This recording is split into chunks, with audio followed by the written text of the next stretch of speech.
Ça y est, ça commence. C'est le début de l'aventure. Donc là, il est 6h30 du matin. Hugo vient d'atterrir. Et du coup, je vais le chercher. Petite surprise. Donc là, j'ai 1 heure de route. Il fait à peu près 10 degrés. Donc ça va pour le coup.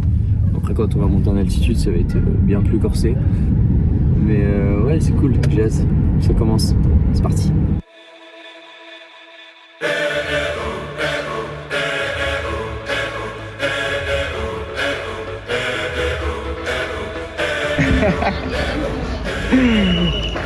Il est paumé.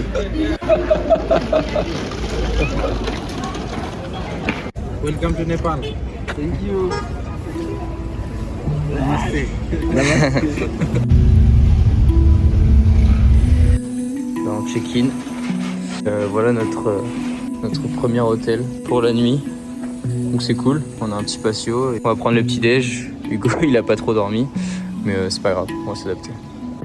Bon, du coup là on est parti pour visiter Katmandou, premier jour. On va acheter du matériel et on va visiter un peu. Et notre guide Yugras, voilà, pour l'aventure. Namasté. Ouais, c'est génial, il fait beau et franchement c'est top.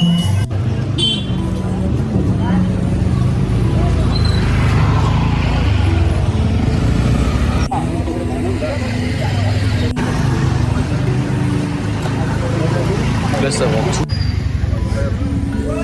Trop cool. C'est incroyable.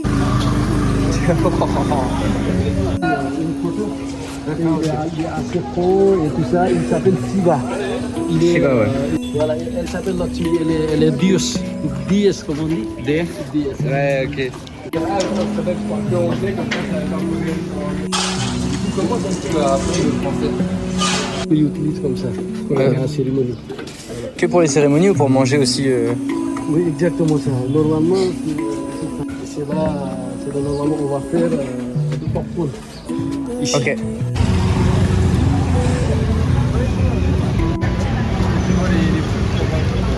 Après, c'est juste des maisons népalaises. Regardez le gros malin.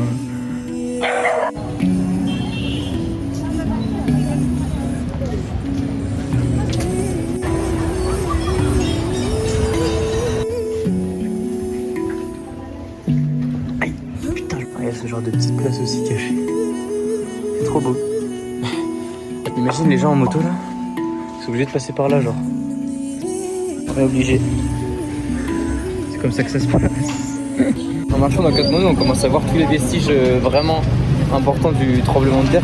C'est assez choquant, il y a toutes les maisons qui tiennent avec des trucs en bois là, et un bout de métal en bas. Il y en a pas mal de bâtiments comme ça. En tout cas, on est tombé dans le quartier où il y a vraiment les vestiges. Et c'est assez impressionnant. Ça fait mal au cœur pour eux, ouais, parce qu'ils sont quand même assez pauvres. Toutes les catastrophes naturelles leur arrivent sur la gueule. Il y a des fissures partout et ça c'est fou. Wow. Vraiment là. Il est comme ça. Regardez les gamins pompiers quoi.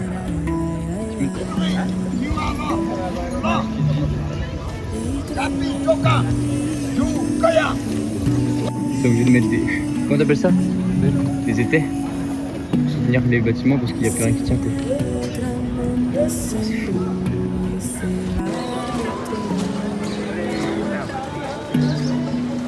Tout a été effondré. C'est un truc de fou. Les vestiges, c'est...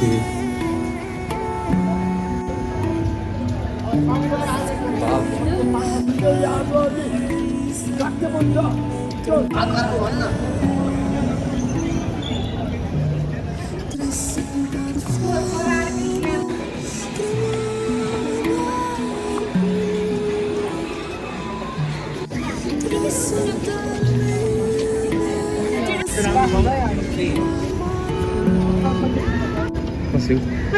Donc là il y a un petit temple de base, en dessous on le voit, et l'arbre il a tellement poussé qu'il a écrasé le temple quoi. Mais ils ont préservé le truc quoi. Enfin, c'est trop stylé.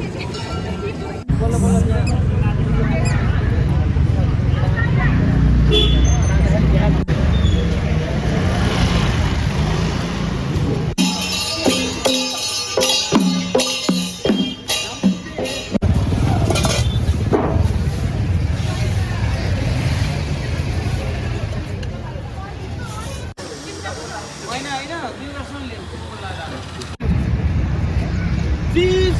Yo! Yo! Yo, yo!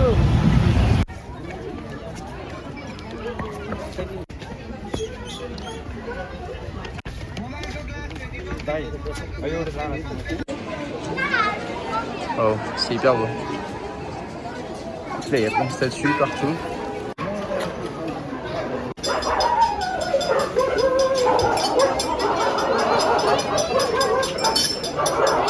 Le début de l'Himalaya.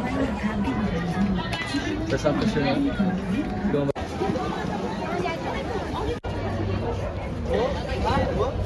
Là on vient de visiter le temple de Swayambhunath. C'est bon, j'ai trouvé le nom. C'est assez compliqué. C'est du bouddhisme tibétain, plus exactement. Et ça veut dire la vallée des arbres, en gros les arbres magnifiques. Parce qu'il y a énormément de variétés. On voit tout, hein. Il y a des sapins, il y a des arbres tropicaux qu'on voit pas au Japon, etc. Et c'est vraiment beau parce qu'on a toute la vue sur Katmandou, sur la ville et à la fois sur l'Himalaya. Avec le coucher de soleil, ça rend vraiment trop bien, quoi.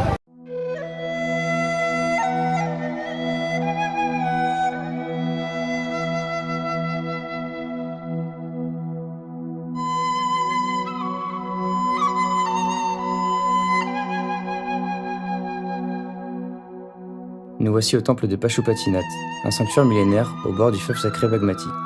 Ici, la vie et la mort se mêlent dans un rituel ancien.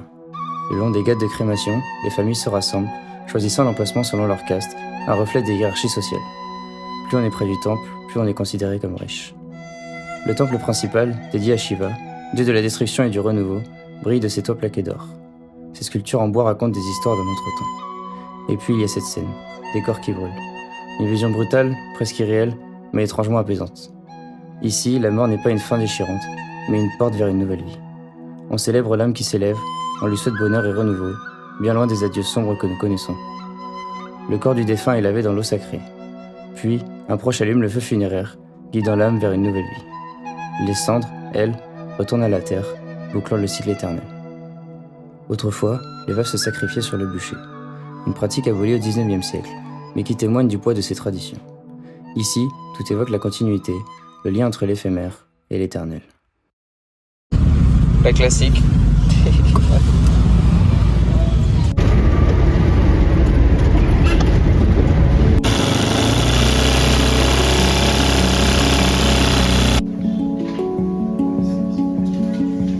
Il y a une quantité de matos. Bon, c'est du faux, on est tous d'accord. Je finisse. J'arrive.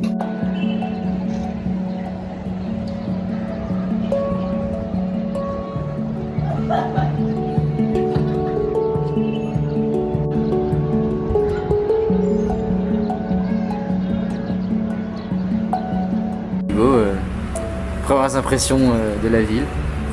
Eh bien écoutez, les poulets, enfin plutôt les cadavres de poulets exposés, les pattes en l'air sont assez intéressants à remarquer, ainsi que je dirais les scooters qui veulent ta mort à chaque fois qu'ils klaxonnent. Mais sinon... La saleté, ça va? Ouais, c'est dégueulasse quand même un peu quoi. C'est dégueulasse.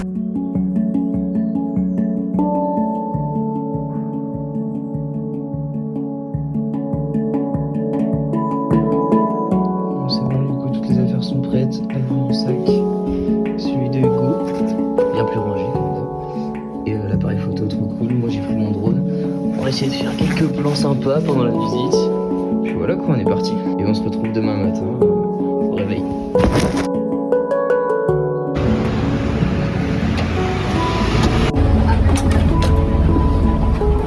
Blast it back. Thank you.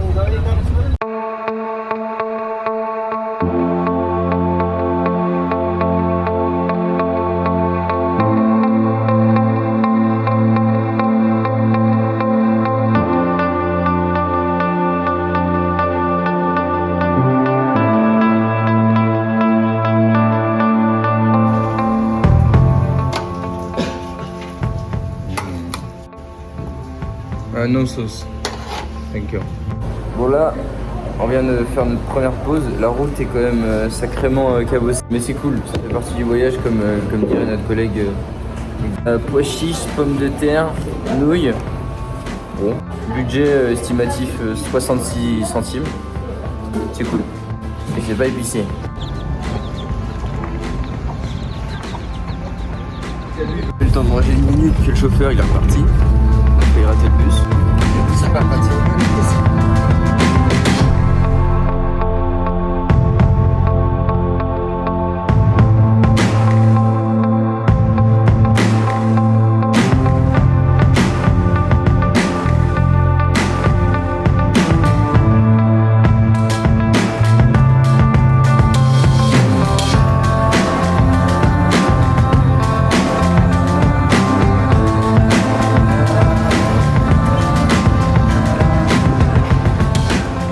Très belle vue quand même sur le petit lac. Ok, c'est sympa, bon là on repasse. On a mis au total 8 heures pour faire 250 km. Les routes elles sont cabossées comme pas possible. Demain ça va être pire, alors pire je vois pas trop comment, du coup je lui dis c'est un 4x4. Moi Voilà. ça m'a bien fait rire quand il m'a dit que ça allait être pire.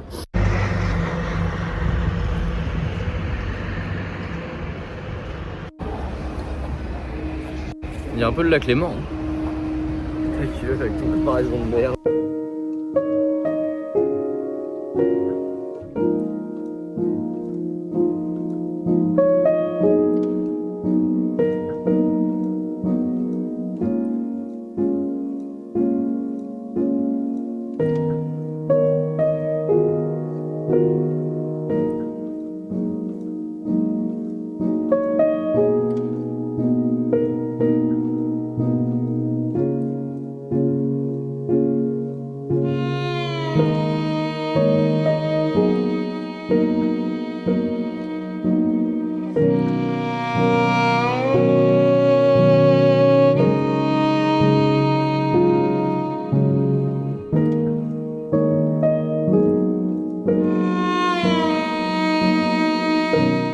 Bon, fin de la musique. J'ai refait le touriste. De toute façon, il n'y a que cette marque ici, North Face, mais je le trouvais cool. Et puis pour la balade, ça va être sympa. Et Hugo aussi, il a acheté le même. On va aller manger avec le guide. Puis voilà, on va aller se coucher tranquillement. Ouais, c'est vraiment magnifique. Bon, je pense que vous avez déjà vu les images. Mais ouais, c'est un endroit qui est très, très paisible. Très grosse découverte. Très content. Comment on dit santé déjà? Troconous. Troconous. Non. Troconous, c'est arrête. Ah, ok. Troconous. Troconous. Trop. Troconous. On appelle ça des momos, c'est une spécialité locale. Il y a du poulet dedans et c'est hyper bon, c'est hyper local. Ça c'est une saucisse frite, c'est juste une knacky frite toute simple. C'est quoi ça? Avec des épices. Ça c'est un assortiment de plein de nourriture. Un peu d'épices, du riz. Non ouais. Et coton. Je mange comme le quoi monsieur. Ça va, c'est épicé mais ça va, pour le coup ça va.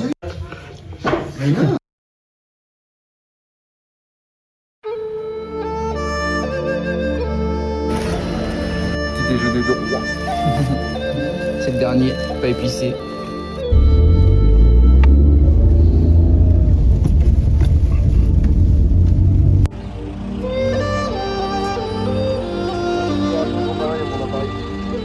Attends encore. On va ramener sa petite pièce.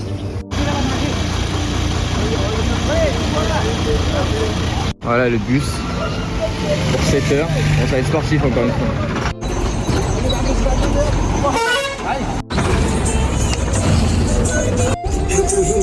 Oh, c'est très bien.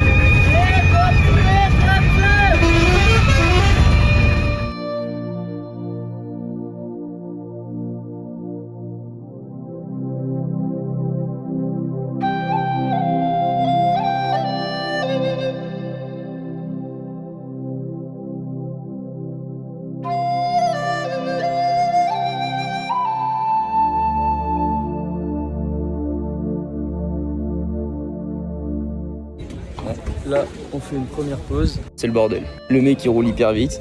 Il commence à faire des courses avec les autres bus, donc le bus qui est juste à côté. On est vraiment à ça de la falaise. Téléphone, tout ce que tu veux. Enfin bref.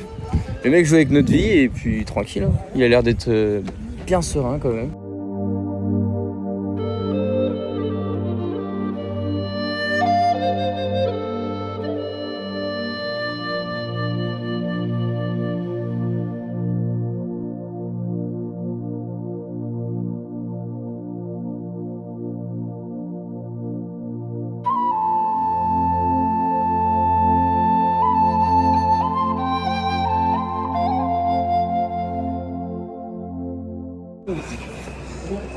Voilà le lodge, premier checkpoint.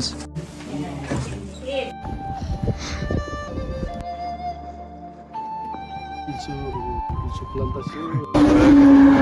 C'est l'école du village. Et là on rentre.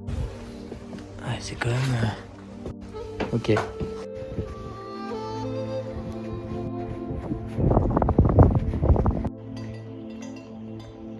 Voilà la carte. Donc on était à Pokhara hier ici. Et aujourd'hui on a fait du bus toute la journée. On est monté. Et là on est à l'été. On a mis 8 heures et on est à 2530 mètres. Demain on part pour 5 heures de marche. On arrive à 2006. Ensuite 2008, prochaine étape. 2008 toujours pour s'acclimater. On passe direct à 3008. 3008 on monte à 4200. Et après dans la journée on va essayer de monter à 5416. Donc là ça va être vraiment sur le glacier. Après on descend dans la journée donc il faut vraiment l'aller-retour. On partir à 3h du matin. Après on descend tout en une journée de bus. Ouais, on vous montre un peu ce qu'on a prévu de faire. On a rencontré un Allemand qui parle parfaitement français et qui connaît parfaitement le lieu. Il est venu 40 fois. C'est génial. En gros, il y a un petit feu sous la table. C'est hyper agréable. Parce qu'il a des problèmes de famille.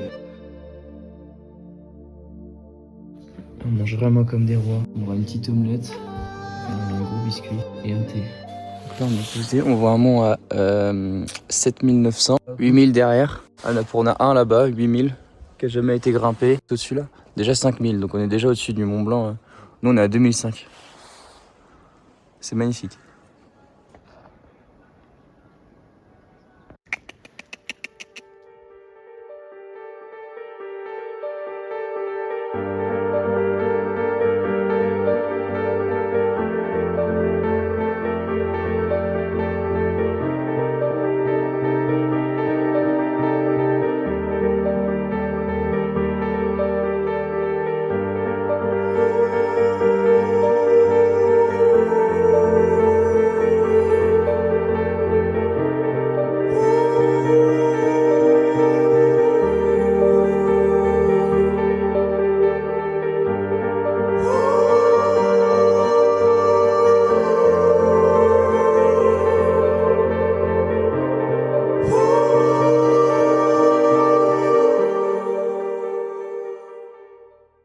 On devait dormir ici. On avait 5 heures de marche de prévu. Vu qu'on est plus court sur le temps et qu'on veut monter plus haut, on a demandé à raccourcir. Donc au lieu de faire 3 étapes, on n'en fait que 2. Et là, il nous reste à peu près 2-3 heures de marche.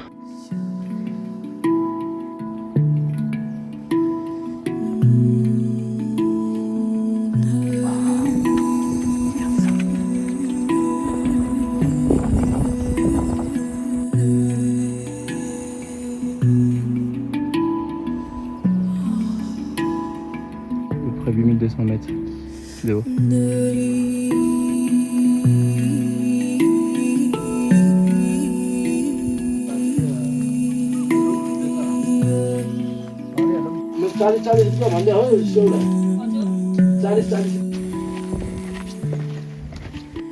vient de croiser un camp militaire, comme quoi il surveille pas mal. En gros, ce qui se passe, c'est qu'il y a eu la guerre civile au Népal il y a de ça 20-30 ans.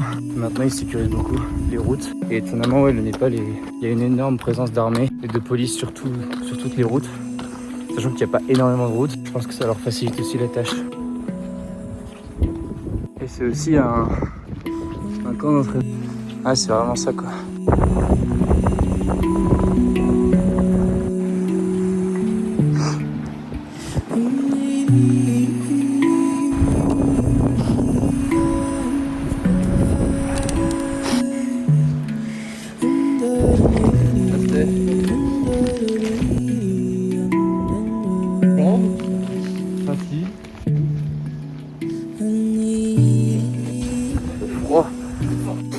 Du coup, on est dans le petit village de Marfa. On est à 2600 à peu près. Toujours pas trop d'altitude. Magnifique. C'est un petit village tout bleu.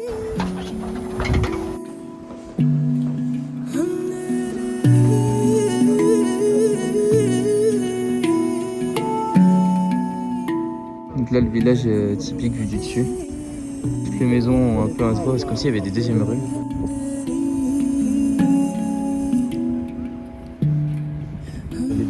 Tous les enfants en fait sont mis à l'école bouddhiste, un peu comme nous le catéchisme. Et après à 13-14 ans, ils ont le choix de donner leur vie pour leur dieu ou de partir faire ce qu'ils veulent.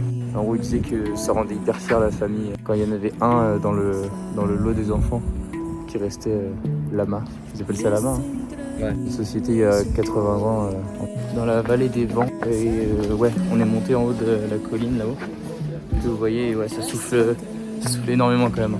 Là, on le sent pas du tout. Et c'est aussi pour ça, du coup, toutes les maisons sont toutes collées. De base, Népal, on voit pas souvent ça.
Bon, bilan journée 1. En 7 heures et qu'on l'a torché en 5 heures.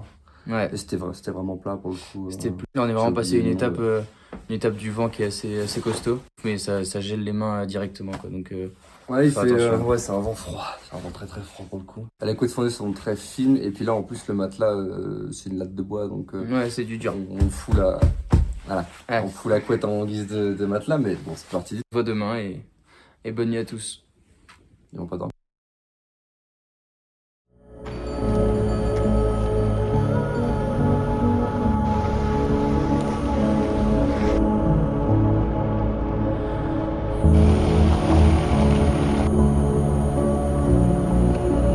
Stress. En gros, on a marché quoi 10-15 minutes de plus. Je me rends compte, j'ai plus mon téléphone. Et après, je l'avais fait tomber. Il était tombé dans la falaise. Que j'ai retrouvé, coup de chance. On a bien fait de prier pour le Bouddha hier.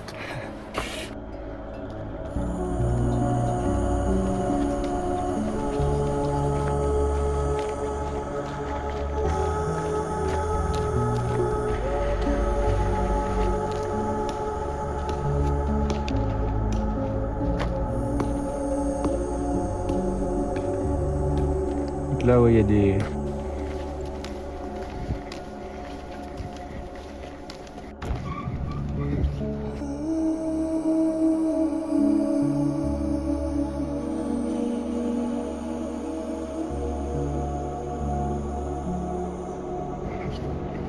On commence à apercevoir les sommets finales.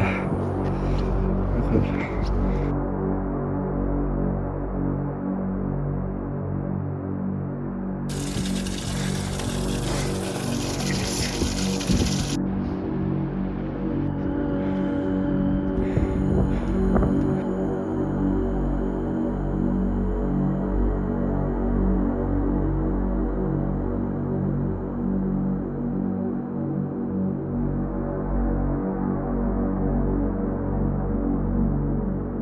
C'est la première! Se pousser comme pas possible. J'ai rien à faire. Regardez. Ça part par une vitesse.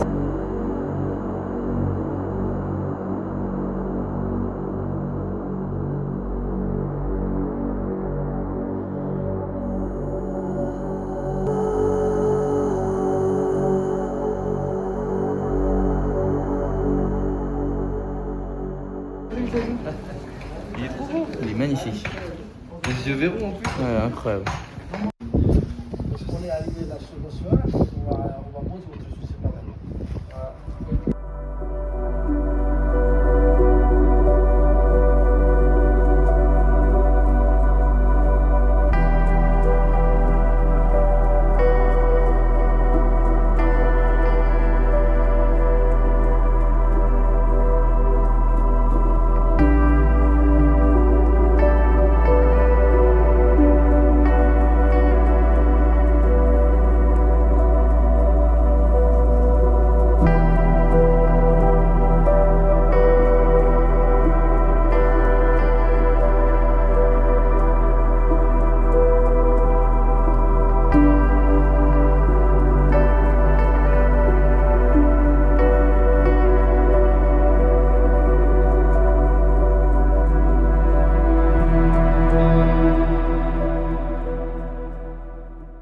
Ça, c'est une étable. L'étable, c'est pour tous les animaux. Voilà. Avec la vieille maison de type.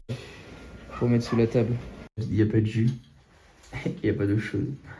On caille. Ah, la bonne idée. On essaye de bricoler un petit truc, je sais pas quoi, avec un briquet. Je vais prendre le scotch vidéo. Ça, c'est dans le bas.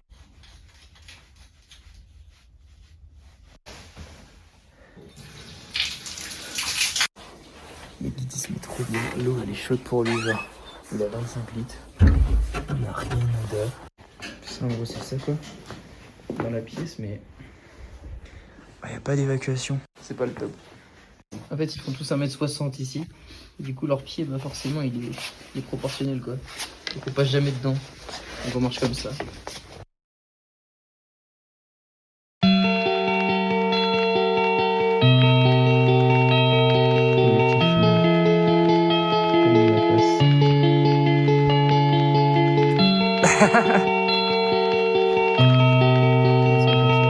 Il y a combien déjà là-bas? 7000?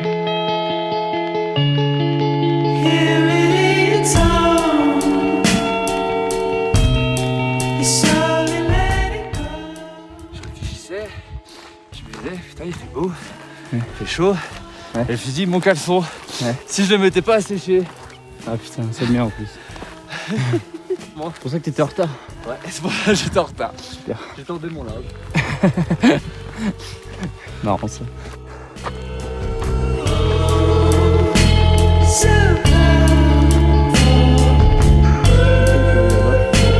Voilà Gris. On a de la chance. Il fait grand soleil, pas de nuages. Ça c'est cool. Et on va arriver vers 13h. On marche toujours le matin parce qu'à partir de 13h-14h, les vents se lèvent, mais d'une force. On comprend pas trop pourquoi. Et tous les jours pareil. Tous les jours 13h-14h. Des grosses rafales jusqu'à 17h. Des fois même si en descente je m'en voulais un peu et je tombais sur Hugo. Hugo est tombé hier d'ailleurs avec le vent et tout. Non c'est vraiment violent. On se rend pas compte mais. Tu penses qu'on mange quoi ce midi? Franchement, D'Albat hein. non, je suis pas sûr. Ce midi, Qu'est-ce qu'on mange ce midi à ton avis? ce midi c'est quoi? D'Albat. Qu'est-ce qu'on peut penser? 19% du temps c'est d'Albat. Mais là, je le sens bien. Ça va être d'Albat.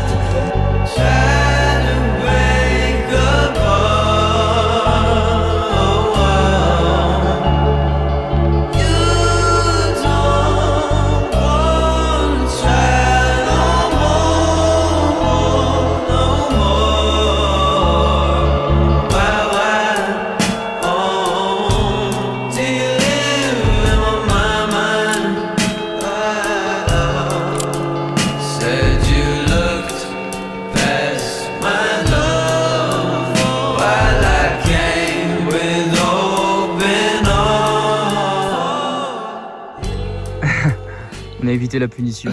C'est pas d'Albat aujourd'hui. C'est chow mein. C'est des nouilles quoi. La négociation a réussi. Là, on a réussi à négocier. Tu l'as vu, c'est quelque chose quand même. C'était rapide.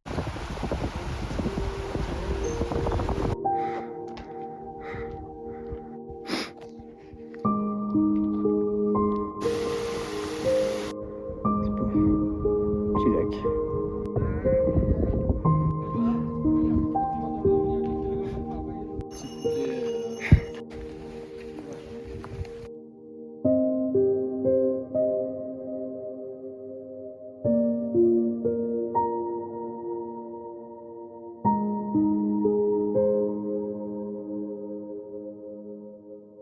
Ce matin, on est parti de derrière la montagne tout en bas, dans la vallée, et on a fait tout le chemin là comme ça. Hop, hop, hop, hop, on est monté, on est repassé par là, et on a fait le tour.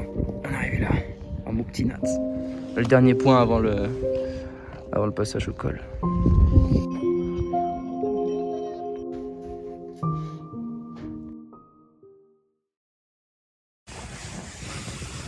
Hyper froid. Du coup, on a un truc au gaz. Bon, c'est pas écolo, mais ça chauffe quoi. Puis la petite déj. Petit déj, ouais.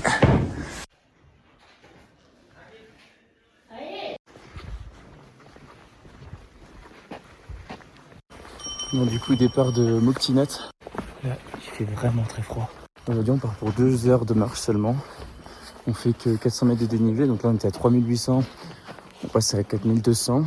Le but c'est d'arriver dans 2 heures, de se poser et de s'acclimater avec l'oxygène, avec le mal des montagnes, etc. C'est obligatoire, sinon ça peut être une cause de décès carrément, donc ouais, plutôt éviter en vrai. Jam jam. C'est fou parce qu'en gros il fait tellement froid dans les villages que toute l'eau elle est gelée, donc il n'y a aucun système possible pour tout ce qui est douche, toilette, boire, etc. Donc c'est assez compliqué, ouais. Là toutes les fontaines du village même sont gelées. Du coup nous on a dormi là à Muktinat et on voit qu'il y a pas mal de pèlerins. Ça c'est le temple de Vishnu, Vishnu qui fait partie des 3 dieux de l'hindouisme et c'est le plus haut du Népal à 3800 mètres.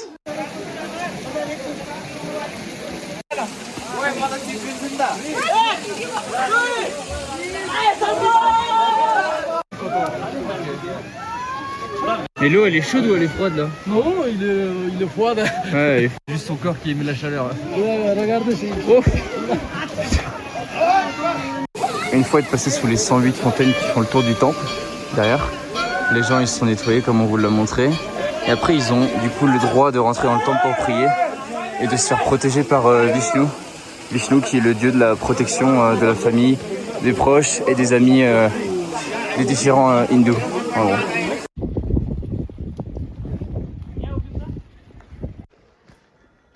Ouais, c'est assez étrange parce que c'est de base un temple hindou et un dieu hindou. Ce qui se passe, c'est que la différence entre les hindous et les bouddhistes, pour les hindous, il y a un seul dieu commun. Et pour les bouddhistes ne reconnaissent que Bouddha, c'est leur propre dieu. Donc en gros, on se retrouve avec des temples hindous qui reçoivent des monastères bouddhistes. Mais à l'inverse, non. Les bouddhistes ne veulent pas recevoir de hindous chez eux. La porte est fermée. On peut plus sortir. Ouais, Dandevat. Tous les drapeaux là, en gros, ils servent à protéger. Ils servent à protéger quoi les drapeaux déjà? Ça va protéger le temple, la place. C'est le temple ou c'est la ville entière? Ville à terre. Ville entière. Tout Muktinat quoi. On doit monter là-haut.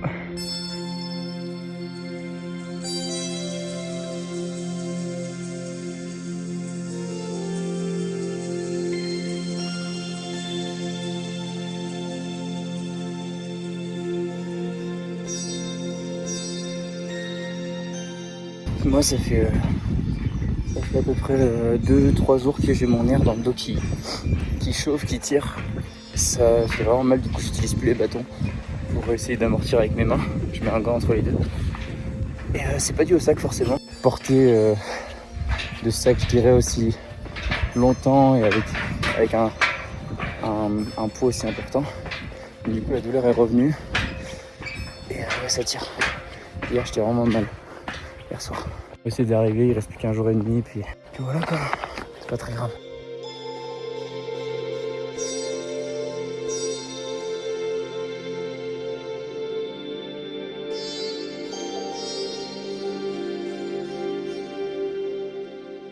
Bien arrivé à 4002, heureux. Ça fait du bien. On a déjà les premiers signes d'altitude. Donc faut faire attention, on va voir. Monter tout en haut du col pour l'acclimatation. Il faut qu'on monte pour redescendre pour savoir si on est capable de supporter parce qu'on a les premiers symptômes. Quoi? On a pas toi? Si? Non, pas du tout pour l'instant. Moi j'en ai. Voilà, Hugo il en a un petit peu. Du coup on fait gaffe, donc là on s'entraîne aujourd'hui, entre guillemets on va monter à 4006, 4006 ouais je crois. On va voir comment on réagit quand on ressent le boulot. Et si ça va pas, bah, on redescend. Et sinon on tente la montée demain à 3h30 du matin.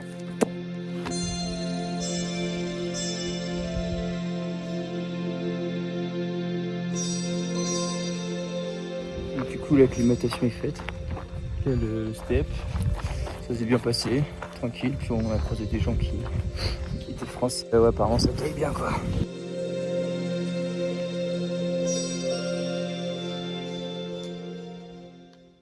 Ah merde, c'est une vidéo. On a des pâtes, fromage, œufs. C'est parfait. Il est actuellement 14h. Comme je vous ai montré, on est monté de 150 mètres, 200 mètres. Pour redescendre, c'est obligatoire pour être sûr de s'adapter et de s'acclimater.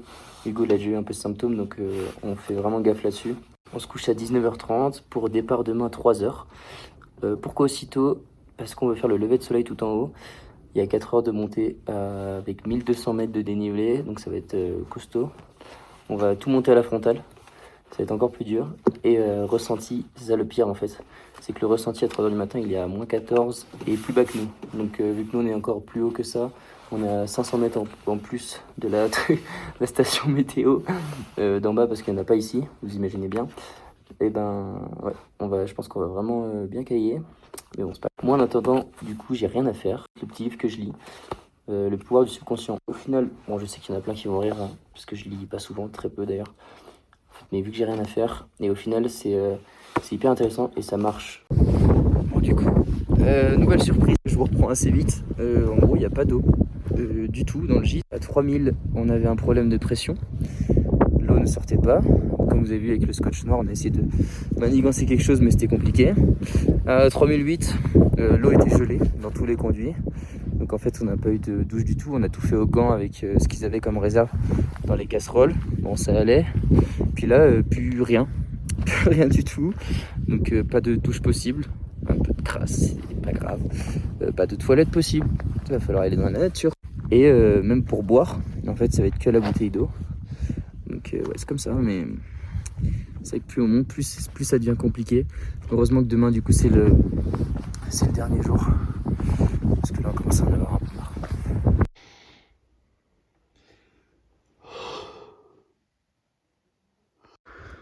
Je sais pas si vous arrivez à voir là. Nous, on est sur une marée de nuages. C'est impressionnant. C'est incroyable. Donc là, il est juste 18h30. Mais on est au-dessus et waouh! C'est vraiment splendide. Dernier repas, 18h30. On est littéralement dehors, il n'y a aucune isolation, ils ouvrent les portes. Donc j'ai mangé avec des gants. Il fait trop froid. Là il fait actuellement moins 3. On ressenti moins 5, moins 6. Du coup, ouais, c'est vraiment le mal là. C'est dur. Mais bon, on prend des forces.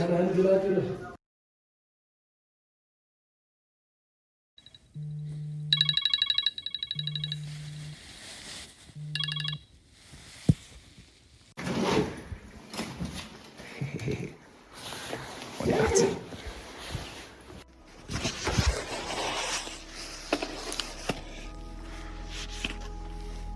Qu'est-ce qu'on fout là? 3h, c'est parti.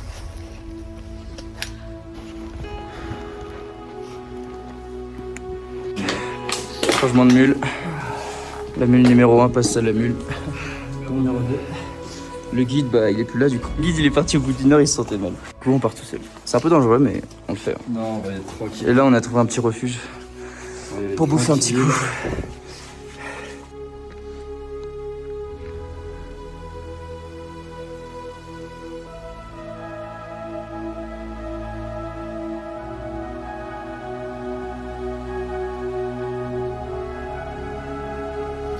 On a les crampons.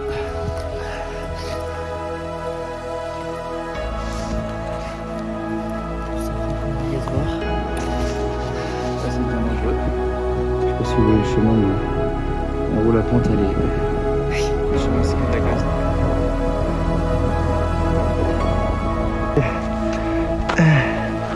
Ouais, attention.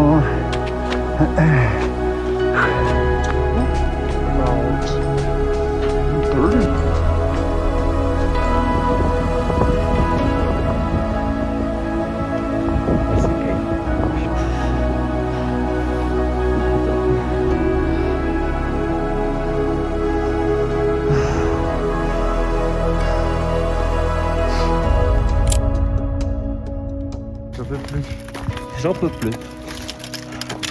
Bon, je devrais réussir à traîner sa carcasse jusqu'en bas, je pense.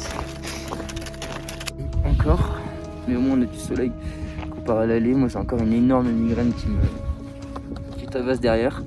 On a eu des vertiges, ce qui est pas hyper. Pareil, on descend vite. C'est la seule technique en fait pour atténuer les douleurs de mal d'altitude. Ouais, puis c'est ce qui fait passer en fait, tout simplement là. Le mal des montagnes, il n'y a pas d'autre solution. C'est ça. Mais en gros, pour expliquer vite fait, le mal des montagnes c'est dû au manque d'oxygène, qui est dû au manque de pression atmosphérique. Et donc ouais, on s'est bien vu. Moi je me voyais bien souffler comme un asthmatique. Puis après, il y a les vertiges qui arrivent et la migraine. Et puis on n'est pas passé loin du vomissement. On a quand même encore 1400 mètres à descendre.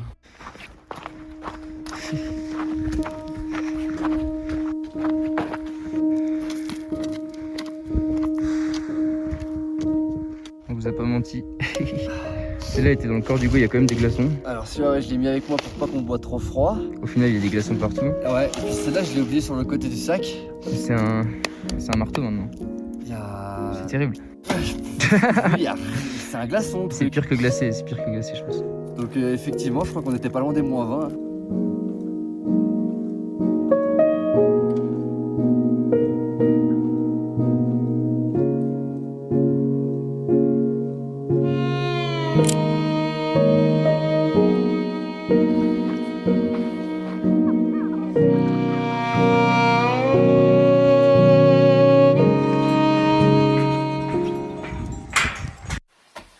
Ça fait 5 heures qu'on est là, je viens de me réveiller de ma sieste. Hugo dort, il devrait être avec moi mais il est exténué et il a pas mangé. Donc ouais, pour vous dire un peu l'effort que ça a été, on s'est levé à 3 heures. On a fait 3000 mètres de dénivelé dans la journée, donc à 3 heures on est parti de 4200 pour monter à 5400. Il faisait à peu près moins 15, moins 20. C'était hyper compliqué à gérer. Au bout d'une heure, le guide ne pouvait plus supporter l'altitude, donc on a dû faire que tous les deux. Au niveau du chemin, fallait faire, on était que à la frontale, hein, il faisait nuit, on voyait rien. On est tombé sur des glaciers, des chemins de neige, donc on a dû mettre nos crampons. Alors que c'était pas forcément le bon chemin, il y avait plus simple, mais c'est pas grave. On est monté, venaient les premiers problèmes d'altitude, où là on a commencé à avoir des migraines, des vertiges, et le moral qui commence à baisser, parce que quand est-ce qu'on arrive, on sait pas. On n'est pas guide, on n'a pas d'itinéraire, on n'avait pas de réseau, donc on était vraiment à l'aveugle. Nous, ce qu'on nous avait dit, c'est qu'il fallait mettre 4 heures pour monter. Au final, on a mis 4h20, donc on a été plutôt pas mal. Et arrivé là-haut, ouais, tout qui relâche. Moi, je suis allé sur le chemin, j'en pouvais plus. À un moment, je suis allé, à un moment, j'étais galvanisé, je repartais trop vite, du coup, j'arrivais plus à contrôler. En fait, notre cerveau, il fonctionne plus parfaitement et on avance parce qu'il faut avancer. Et parce que il y a un contexte aussi, ça fait quand même 7 jours qu'on marche pour atteindre cet objectif. Et ça aurait été trop frustrant, en tout cas pour moi, de le rater. Vous avez sûrement pas vu beaucoup d'images d'en haut, il faisait beaucoup trop froid. Sortir les mains des gants, c'était impossible. Du coup, on a essayé de faire quelques photos, mais c'était très rapide. Et on est vite redescendu pour pouvoir gérer la migraine que je sens encore. C'était beaucoup trop intense. On n'est pas resté très longtemps en haut, on est resté 10 minutes. Fallait faire attention aussi, on avait de l'eau, notre eau, on n'avait plus d'eau. Elle était congelée, le froid il était tellement extrême que on pouvait même pas la conserver. Donc il fallait descendre assez vite. Donc on a redescendu 1200 mètres en 2-3 heures. Moi j'étais shooté pendant la descente. Ma migraine en fait s'atténuait, même si là elle est remontée. Et je disais n'importe quoi, je rigolais. Je sais pas, trop bizarre. Redescendu là à 3007, mauvaise surprise, il n'y a toujours pas de douche. Pour demain, du coup, on part en jeep pendant une journée. On va aller rencontrer un village à Chapakot. C'est le village du guide, il y a à peu près une vingtaine de maisons, donc c'est tout petit et il y a beaucoup d'agriculture. Le but, c'est vraiment en autarcie avec eux. Parce que là, c'est bien, pendant 7 jours, on a fait du trek. On a appris très peu de choses sur le Népal. Pas eu beaucoup d'expériences humaines, on a vu surtout des paysages. Et souvent les mêmes paysages d'ailleurs, donc on commençait un peu à être essoufflé. Chapitre 2 demain. C'est parti. C'est compliqué, il est 6 heures. On va vous montrer à quel point il fait froid. Il n'y a aucune isolation. On est gelé, bordel. Donc nous on est gelé et il n'y a plus d'élec, on a juste une il n'y a plus d'eau. Et du coup on se réchauffe avec, avec les œufs durs, tout cuit. On a que ça. C'est le seul point chaud qu'on a. C'est terrible.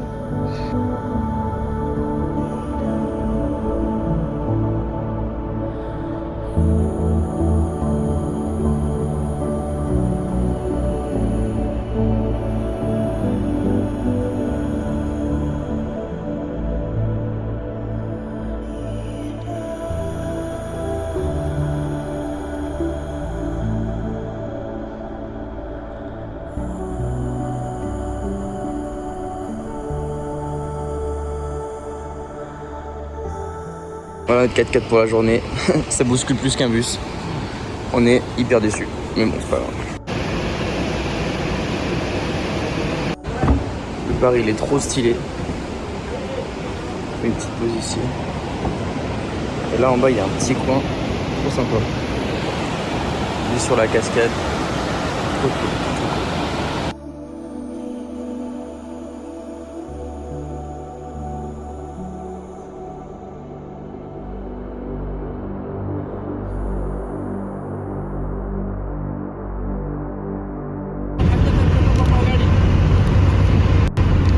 3,50 € le PV.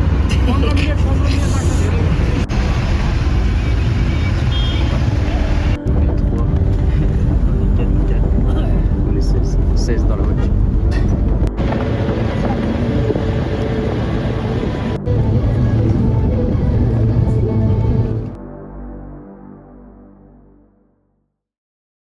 Bon, on vient d'arriver dans le village. Accueil incroyable. On a reçu des colliers, une écharpe. On a tous les deux une marque sur le front en guise de bienvenue.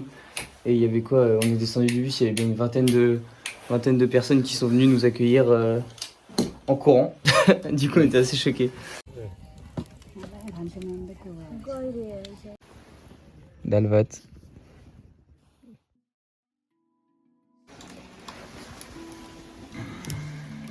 On commence la journée par traire des vaches. Elle là-bas est pas contente. Hein. Dieu. C'est la coulée de la c'est du bois. La mode. On prépare, on va manger du pain, on va faire du pain. Ok. Après, farine. Oui, c'est. Donc, du coup, là on a de la pomme de terre, du blé et de la moutarde. Quand il y a la saison des pluies, ils vont changer les champs, ils vont faire du riz, ce qui permet de renouveler la terre constamment. Et c'est plus souhaitable en fait. Donc là il y a un dalbat géant autour de nous quoi. Pourquoi on va faire comme ça? Parce que c'est dans la. Regardez là-haut. Il y en a beaucoup de fonds. Ah oui, c'est déjà trop. Ok, d'accord. Oui. Donc c'est une manière de stocker il y en a quoi. beaucoup ça, on va faire comme ça quoi. Ok. Et puis normalement. Un gros lot arrive de tout en haut du village. Ils ont stocké et ils partagent dans tout le village avec des tuyaux comme ça. Donc là il y a la première maison, mais ensuite ça part partout. Pour comprendre ici, là il y a la petite ferme. Là c'est la maison de stockage et l'ancienne maison. Ils viennent de construire leurs toilettes ici. C'est la maison principale, il y a juste 4 chambres dedans, il n'y a pas de salon, etc. comme chez nous. Ils ont préparé un second étage. Les garçons vont se marier, ils vont devoir accueillir leurs femmes et du coup leurs enfants. Et ils prévoient toujours ça en avance au cas où. Parce que c'est toujours la femme qui va vivre chez l'homme et la famille. Donc tout le monde vit ensemble en fait. Donc la maison du voisin, même disposition. La ferme derrière, le stockage de foin ici. Des champs derrière qu'on ne voit pas forcément mais qu'on a vu. Et la maison principale. Et donc, du coup voilà, c'est partout pareil. En fait là vous voyez il y a une bûche. Et c'est ici que les abeilles viennent vivre. Il y en a tout autour de cette maison, la nôtre n'en fait pas. Et du coup ils produisent aussi leur miel. C'est trop cool, j'adore.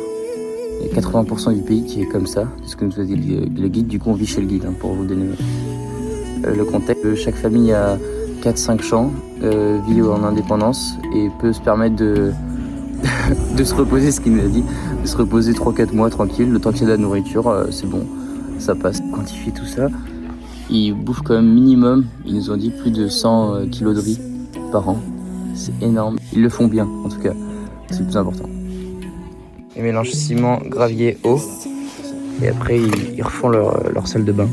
Ils viennent nous expliquer un truc de fou. En gros, avant qu'ils aient l'électricité, ils prenaient les blouses de vache. Ils les mettaient là-dedans. Du coup, pendant 4-5 jours, ils tournaient avec de l'eau. Ça partait dans un conduit, dans la réserve ici. Et après, là, il y avait une sortie de gaz naturel pour faire cuire les choses quand il n'y a pas d'électricité. Du coup, un gâteau très spécial. La bouse de la vache directement. Cuite, frite dès le matin. Ça... Ah, tu vas me couper l'appétit. C'est là. Toutes les maisons, c'est vraiment comme ça, quoi. Il y a une ferme. Puis leur spécialité, c'est les chèvres. C'est trop mignon.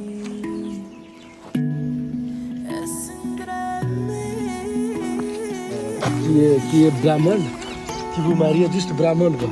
C'est pas autre caste. Autre caste, c'est pas exemple, c'est Dalit. C'est ma mère, elle est triste avec moi, c'est interdit quoi. Ok, et du coup ta copine? Ouais, et ma copine, elle est brahman. Ouais, ok. C'est la supérette du village. Et après, voilà. C'est spécial pour les Yahoos.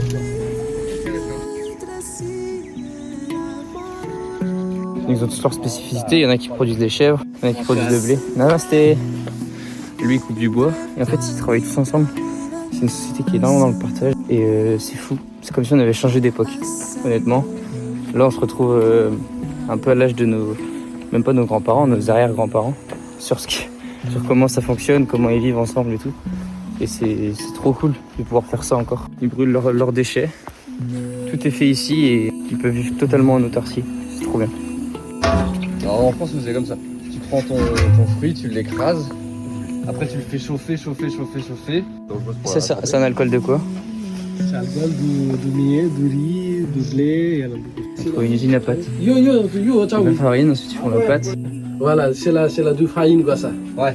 Et après il arrive ici et après il a appelé là et après il est prêt pour le chauvin quoi. Incroyable. Ça rend ça après quoi. Toutes les pâtes.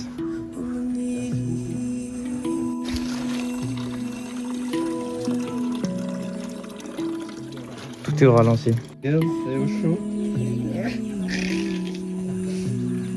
C'est trop bien. Et on va faire juste doubler et après il a mettre doublé ici. Ouais. Et après on va faire comme ça. Quelqu'un qui va faire ici quoi.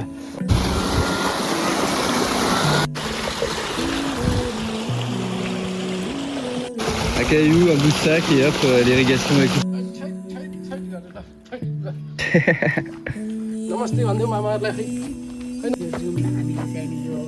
C'est une ferme à champignons. Ça pousse comme ça. Ça met 45 jours à pousser. Et là on est au jour 25. Vous avez vu tout, c'est trop bien. Ils sont totalement autonomes, en fait tout reste dans la vallée. Il n'y a même pas besoin d'importer des choses externes ou d'exporter. Les gens vivent entre eux et ça suffit largement. On va à l'école du village, voir les jeunes pendant 2-3 heures. Et après on va essayer de faire un volet avec eux. On marche dans les rizières, à travers champs et puis c'est juste simple quoi. Mais c'est ce qu'on cherchait aussi. Donc, c'est top. Quel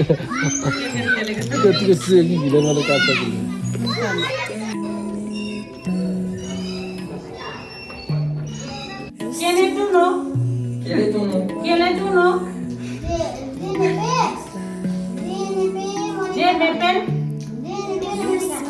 Je m'appelle Monica. Bravo!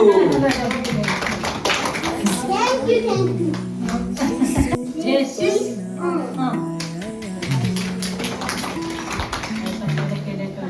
Quel est ton âge? Du coup, on a fini l'école, on est rentré boire un thé. C'était trop mignon. Il y avait plein d'enfants qui nous écoutaient. Bon, ils comprenaient pas grand chose parce que déjà, je comprends pas le népalais.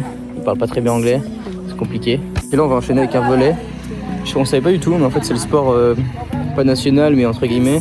Tout le monde y joue et dans tous les villages, il y a un terrain de volley. Et du coup, on doit faire un volley avec eux. On est crevé, mais on le fait quand même. C'est parti. France-Népal.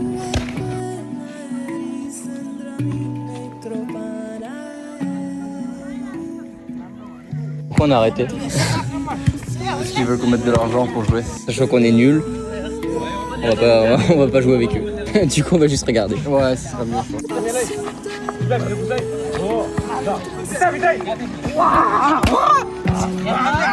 Avec la maman, avec le papa, et nous, et nos 4 mains.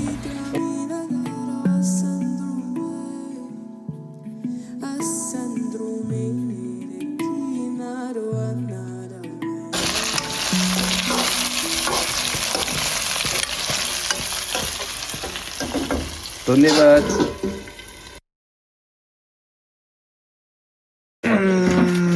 Come. Allez, au réveil, hop. Come. Ah.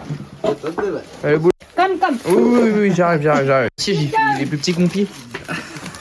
Et toi, t'as un grand siège. Alors moi, je suis plus gros.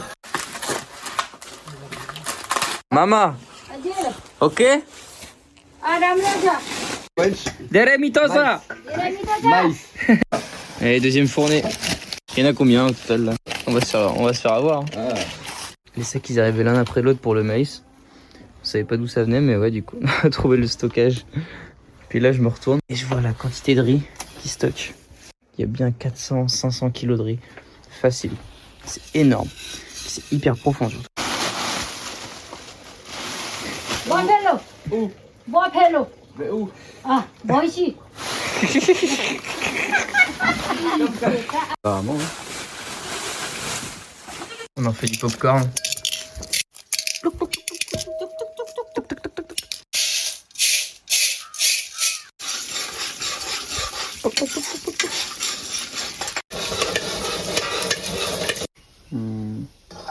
धन्यवाद धन्यवाद धेरै धेरै धेरै धेरै धन्यवाद धेरै धेरै धन्यवाद धेरै धेरै बाबु धन्यवाद Des choses simples.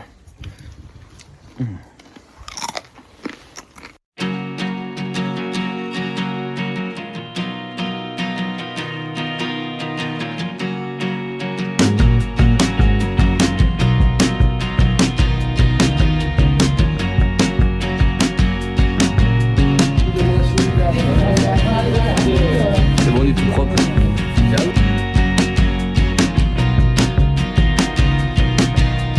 I'm in it up to my eyeballs. That's always where I place the blame. If you told me when I was younger, you never would have signed my name. I owe a lot of people something, and I'm living on borrowed time. I know that I should. L'eau elle est hyper claire. Il y a des rizières partout. Bah, du coup là c'est pas la saison mais...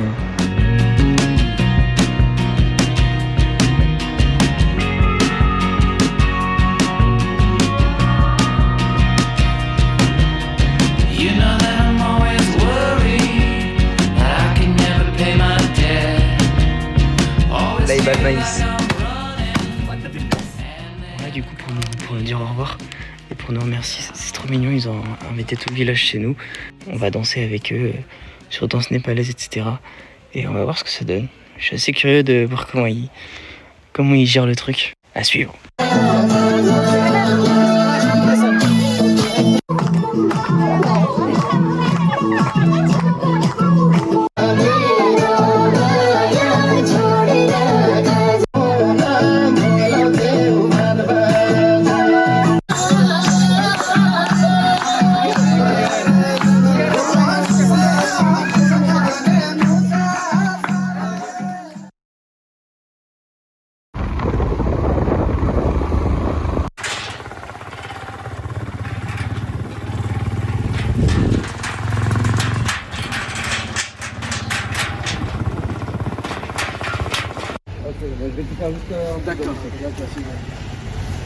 La voiture. C'est la maman qui donne.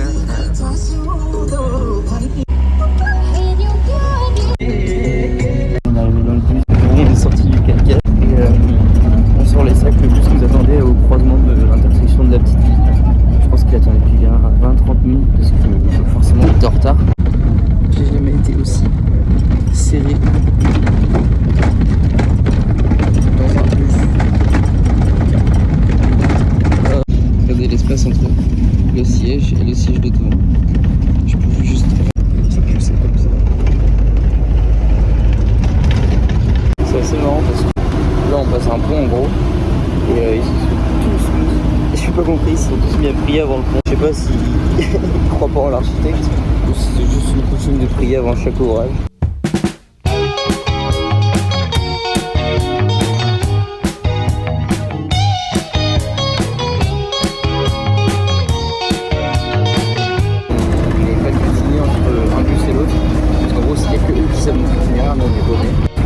Les chauffeurs de bus ils se parlent, ils disent ouais les deux touristes eux ils vont là, tu les arrêtes au prochain arrêt, il y en a quelqu'un qui la prendra etc. Et du coup c'est comme ça qu'on avance. C'est vraiment pas du tout organisé et c'est le bazar. On a repris un troisième bus, toujours la même histoire. On sort du bus, on se fait malmener dans un autre bus, on sait pas où on va, on se laisse porter. On vient d'être posé dans la ville. On sait pas où aller. On attend quelqu'un apparemment mais personne. Le seul signe qu'on a c'est qu'il y a un rhino là-bas et qu'on doit faire un safari. On trouve ça plutôt cohérent. C'est tout. C'est tout. Sinon, on est nulle part dans le pays, on sait pas où on est. Je pense que là, c'est le dernier. Là. On a un beau 4x4. Enfin, un truc propre. Regarde. Allez, voilà, c'est des années. Regarde. C'est trop rare. C'est pour ça, on est en joie, on est en extase. Ça fait 10 heures, on voyage dans dans le souk. On va vous montrer un petit truc. Les lampadaires, c'est quelque chose. Quand il fait un peu nuit, faut penser à l'allumer. Really, I'm fine. C'est bien, ouais. Never been better. Got no job on the line. Sincerely, don't worry. Same old boy that you hoped you would find. And I know. On a vu des éléphants dans la nature. Ils sont pas contrôlés, mais ils sont relâchés tranquillement. On a vu un woody woodpecker. Je sais même pas comment le dire. C'est quoi un woody woodpecker? Un pivert. Il est totalement en liberté le truc. On a juste de marcher dans la rue. Et le rhino il est là en liberté. Normal. They can eat anything, whatever they get. Even humans? Even humans.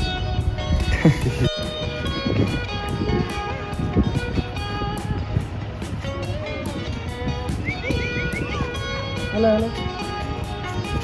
Bon, on vient de se prendre une bonne leçon. Tout à l'heure, on est venu là et on croyait que c'était des faux crocos et que les Népalais c'était des gros menteurs. Et au final, on est revenu, les crocos ils bougeaient, c'était des vrais crocos. Ouais, c'est vrai. On a fait les comptes touristes qui savent tout, hein, en fait. On pensait tout savoir. Non, pas du tout. En gros, cette réserve, de ce que nous a dit, 195 rhinos en liberté. Passé de 200 à 695 en 13 ans. Et pareil pour les tigres, ils ont fait x2,5 et c'est le seul pays qui a réussi à faire ça. Des 13 pays qui ont des tigres dans leur territoire. Il nous a aussi raconté que lui vivait dans le parc avant, dans son petit village, qu'ils ont dû exclure le village pour cause de protection animale. Et au final, ça a l'air de bien fonctionner. Donc. Taro Cultural House, un pestacle sur la culture Taro. C'est les gens qui habitaient là il y a des siècles et des siècles.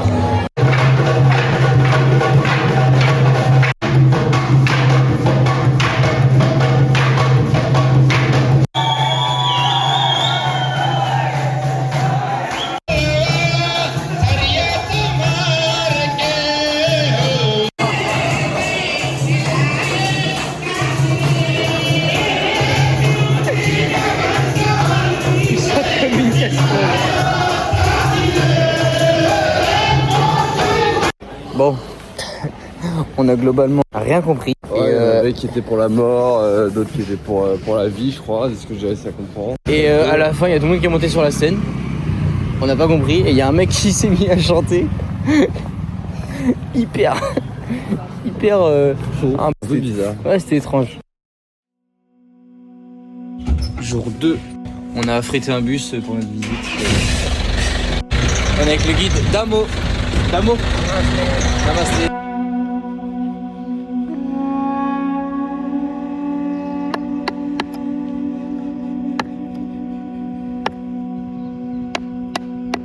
Changement de plan.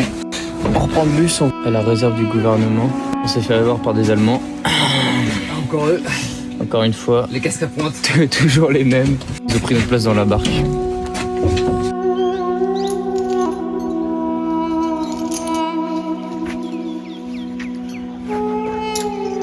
Ils ont réussi à faire un accouchement de jumeaux. C'est la première fois dans le monde que ça se passe bien.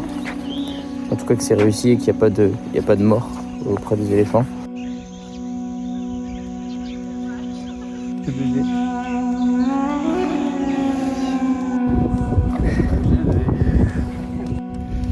Ça croque, hein.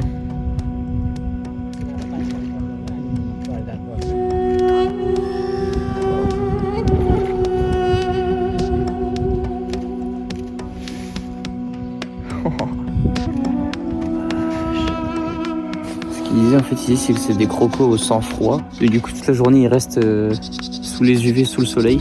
Et dès que la nuit tombe, ils commencent à se mettre sous l'eau et ils finissent leur journée dessus en fait. Il y en a plein, il y a des crocos partout. C'est impressionnant de les voir en liberté comme ça.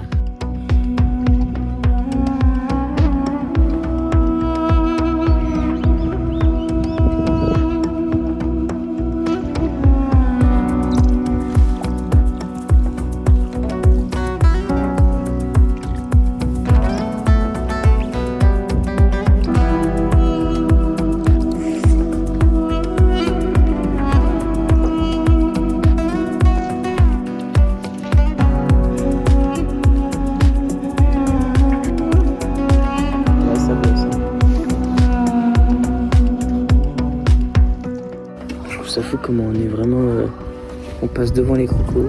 Ah, s'ils ont envie d'aller nous bouffer ou d'accélérer, on est protégé par 2 bouts de bambou et 2 mecs qui savent gérer leur bambou. Et nous rien quoi.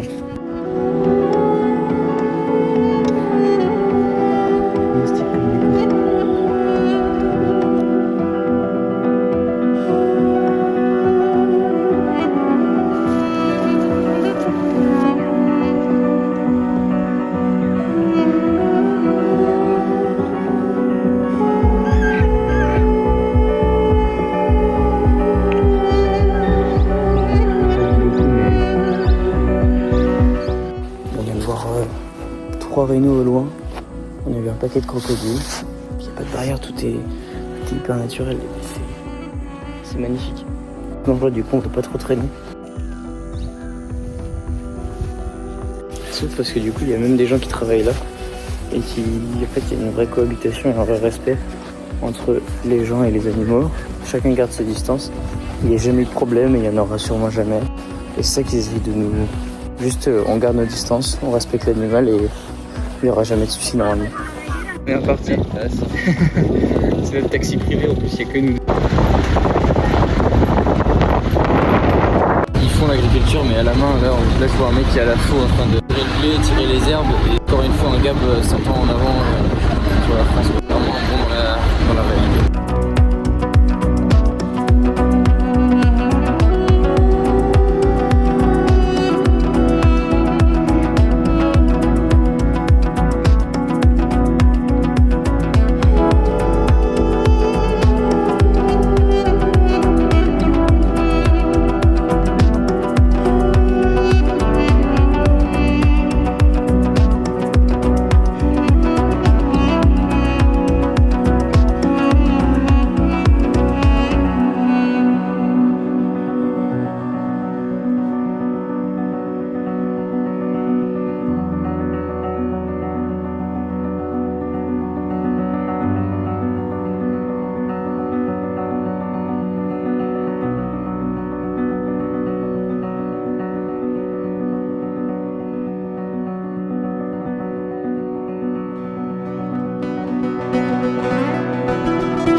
La nature elle est trop belle, c'est luxuriant et c'est magnifique à voir. Et ça fait à la fois savane, à la fois jungle et à la fois marécage. Et du coup ça permet de voir une diversité d'animaux assez énorme.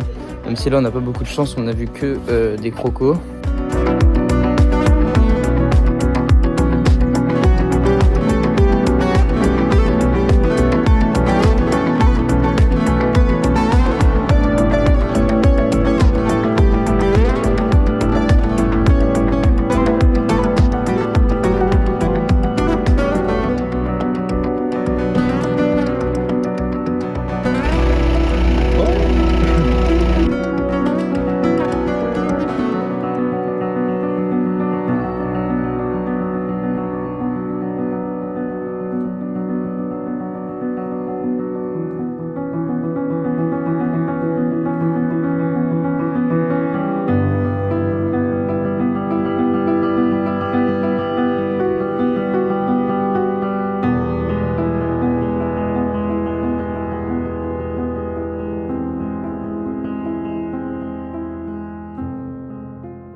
Trop ouf.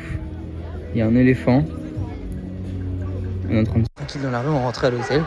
Et il y a tout le monde qui commençait à dire non, elle est pas là-bas, on comprend pas et tout. Bah, on n'est pas allé, on comprend rien.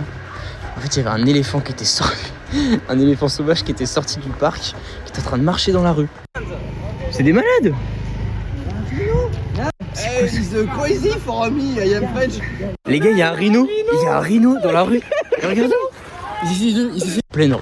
On se dit, c'est quoi cette ville de fou? Et on vient de se rendre compte de quelque chose en fait. Vous avez vu l'éléphant qui traversait tout à l'heure? On est quasiment sûr que c'est lui. qui est parti dans la ville, mais en fait il est pas sorti de sa cage, c'est un éléphant sauvage. Et il est rentré dans la ville, donc là ils sont en train de sortir l'armée pour les voir. Ils sont tous en panique. Hein, Les gens ils sont terrifiés dans la rue. Ouais, donc je crois que nous, on se rend Tout le monde est là, ils crient partout, ils ont fermé leurs volets et tout, ils ont trop peur. Et nous on marche tranquille, on vient de finir notre bière. Bon, on va arriver à l'hôtel bientôt, mais... Tac, retour à Katmandou. C'est fini pour le safari. Donc là, on sait pas combien de temps notre bus. On a juste 90 km, c'est la seule donnée qu'on a. Ok, c'est ou sur des pitchs, ça dépend comment on le voit.